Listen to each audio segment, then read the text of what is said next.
Hey, Cascade Hoops Talk, Billy D. Kyle Blankenship, LSU Shreveport. When you walked in the door, I said, hey, nobody thought you were going to be here. You defied the odds. You struggled a little bit, but here you are. Well, Just talk about the season a little bit. I mean, it was a roller coaster up and down. Early in the season, we were a top 5 team in the country. Yep. And had a top 5 matchup against the team that we're about to face out here in the That's Sweet right. 16 in December. And we battled some adversity through some injuries and some self-inflicted wounds, just internally. Yeah. But we were really able to overcome that and are now starting to play some of our best basketball again. Yeah.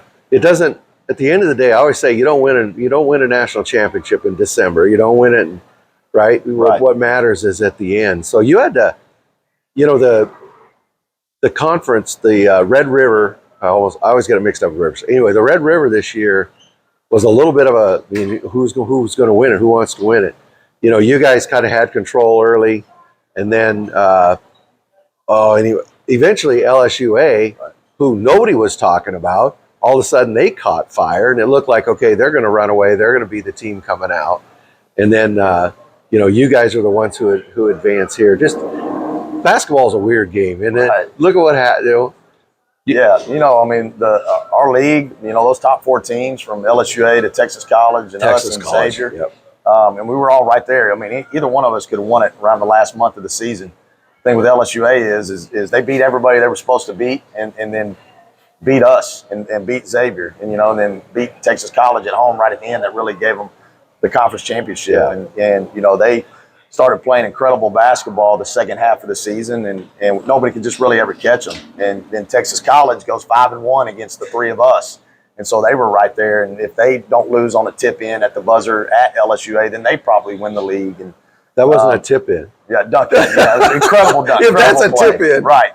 And then us and Xavier were right there within striking distance the whole time, and we dropped a couple of games to some teams that we probably shouldn't have lost to that kind of put us out of the race. But at the end of the day, we just kept preaching to our guys, we got to find our way into the postseason. And then if we could go play well in the conference tournament, which we had a really good first round game and played well, and then LSUA thumped us in the semifinals.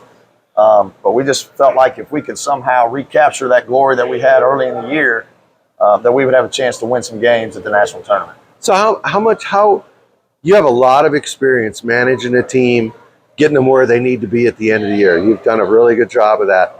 How much did that experience play into you being able to get here this year?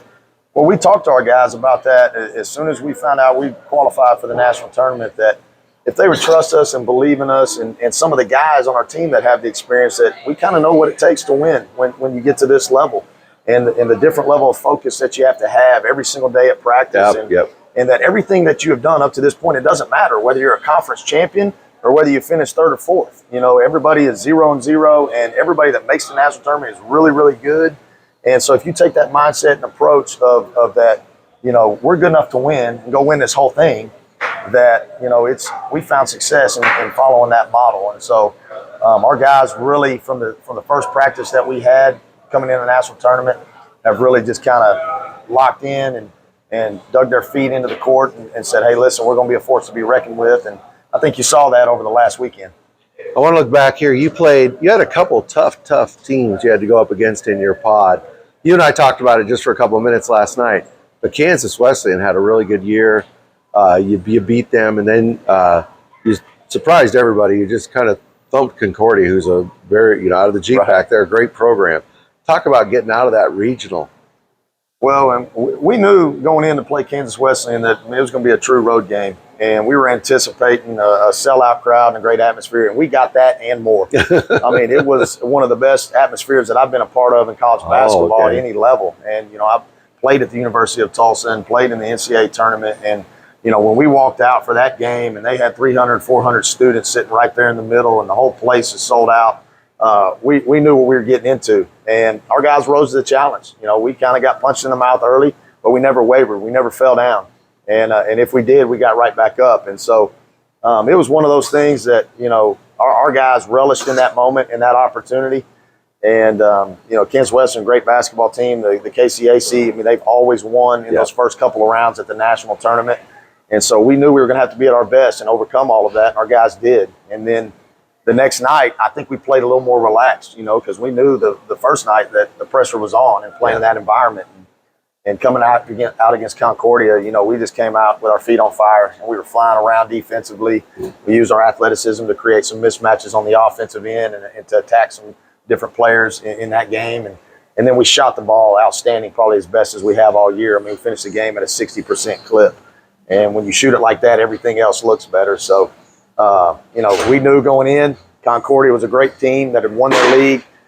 Jamestown several years ago beat us when we were number 2 in the country in the national tournament, and we may have kind of overlooked them at that time. And our guys that were a part of that game made sure that our team knew that you can't overlook this team and who they are and the style that they play, which is completely contrasting to ours. And we didn't. They attacked it, watched a lot of film individually over the course of the night. There's not a lot of time to prepare, but we had guys that were locked in together trying to make sure we knew what we were going to have to do to win that game. Coach, it's tough going in one of those environments when it's, we've all been in them. Is, you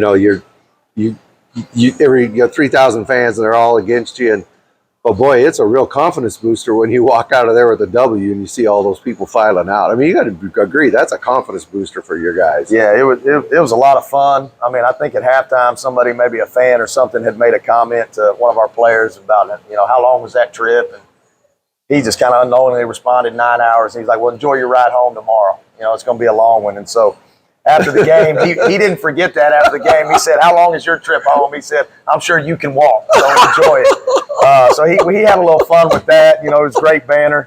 But sending that place home quietly was one of the coolest things ever when there's only a handful of about 15, 20 people celebrating when that buzzer went off. Yeah, absolutely. And not taking nothing away from Kansas Wesleyan. No, great program. Not. They've been in the same boat, I'm sure. Right.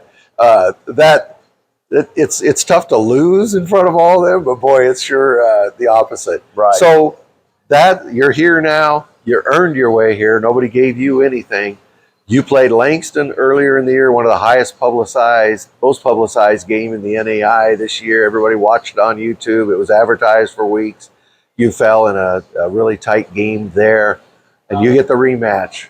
Talk about Langston and going back up against them and Coach Chris Wright. Oh, I mean, Langston is an incredible program. Not only just over the last 2 years, they had a stretch there, where they weren't as good, but they're a previous conference foe. They used to be in the Red River before they joined. Oh, okay, I didn't know that. The Sooner Athletic Conference, and for a couple of years, they would come out here to Kansas City and win games as well. And Coach Wright came in and had that tremendous turnaround last year. Did it again this year, and even probably exceeded expectations, what everybody had for them so far this year. We've got so much respect for that program and for their coaching staff and their players. And our guys know that. It's not like we're coming out here and playing somebody that we're not familiar with. And you don't have to try to oversell the importance of who you're playing and how good they are. I mean, our guys know. And so, we hadn't had to talk much about that this week. They're still hungry to try to prove that, we can compete at that level like we did early in December. Absolutely. And that was a game that we had a chance to win. We turned the ball over up 2 and then missed the front end of a 1-1, or that outcome might have been different. So we do know that Langston's a completely different ball club than they were in December. They're playing just so much better. And we went the opposite way. And so we're now trying to rekindle that, find that, bottle it up like we had it early in December. And if we can, hopefully we'll give the fans another show like we did back around Christmas time. But it's got to be an advantage that you guys played that game down at Texas College, and you guys have seen them. Of course, they've seen you. But your guys aren't intimidated. A lot of people think Langston, oh boy, they've got all of this guy. And and your guys have been there, done that with them. Yeah, our guys are confident coming in, but we've tried to preach to them that, listen, just because we played overtime last time, that we're both 2 different ball clubs now. Exactly. And like I said, they really went to another level after that and are still playing at that level. We're just now getting back to it. So we can't come in with the mindset of that. We played them in December and it was an overtime game. But we do have that confidence knowing that we can play with them, we can compete with them, and we have an expectation that we can come in and win this game in advance.